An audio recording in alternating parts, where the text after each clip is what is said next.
অনেকে কিন্তু অনেকদিন ধরে আমাকে বলছিল যে পলাশদা মাঠে কবে ফিরবে বা পলাশদা মাঠে কেন নেই। ফাইনালি এই টুর্নামেন্টে পলাশদাকে দেখতে পেলাম। এন্ড সব থেকে বড় কথা SB11 মেদিনীপুরের টিম কিন্তু এই ফার্স্ট টাইম নদিয়ার বুকে খেলতে এসেছিল। এত সুন্দর একটা টুর্নামেন্ট যেখানে কিন্তু 1 টাকা এন্ট্রি ছিল। এই টুর্নামেন্টে কত প্রাইজ মানি ছিল, এই টুর্নামেন্টে কোন টিম চ্যাম্পিয়ন হলো, কোন টিম রানার্স হলো, কোন কোন প্লেয়ার খেলতে এসেছিল, A to Z ডিটেল জানতে পারবে। এই ভিডিওটা জাস্ট সম্পূর্ণ দেখতে হবে। চলো তাহলে সবার প্রথমেই তোমাদেরকে জানানো যাক এত সুন্দর একটা টুর্নামেন্ট কোথায় হচ্ছিল। আজকে আমি বিকালের দিকে বাড়ি থেকে বেরিয়ে পড়েছিলাম, আর বাড়ি থেকে বেরিয়ে আমি চলে আসলাম রানাঘাটে। আর রানাঘাটে এসেই কিন্তু আমি ট্রেনে উঠে চলে আসলাম তাহিরপুর স্টেশনে।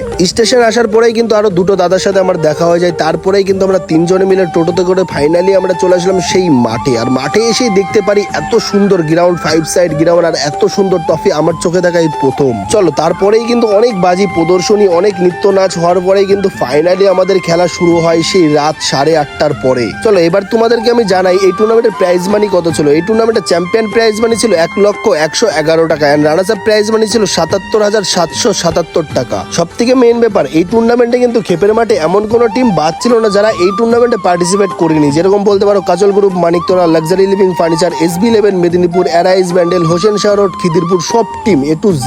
কিন্তু শেষমেশ এই টুর্নামেন্টের চ্যাম্পিয়ন দল হিসেবে ঘোষিত হয় Upa jewellers boss, and runners up দল হিসেবে ঘোষিত হয় হোসেন শাহ রোড, খিদিরপুর। ভিডিও শেষে আবারও একবার তোমাদেরকে বলবো এই টুর্নামেন্টে কোন প্লেয়ারটা খেলতে আসেনি বলো। এই টুর্নামেন্টে SK বাবাই থেকে শুরু করে চিকুদা, পলাশদা, তারক হেমব্রম, শঙ্করদা, তুহিনদা, A to Z যত প্লেয়ার ছিল খেপের মাঠে প্রত্যেকটা প্লেয়ার কিন্তু এই টুর্নামেন্টে এসেছিল।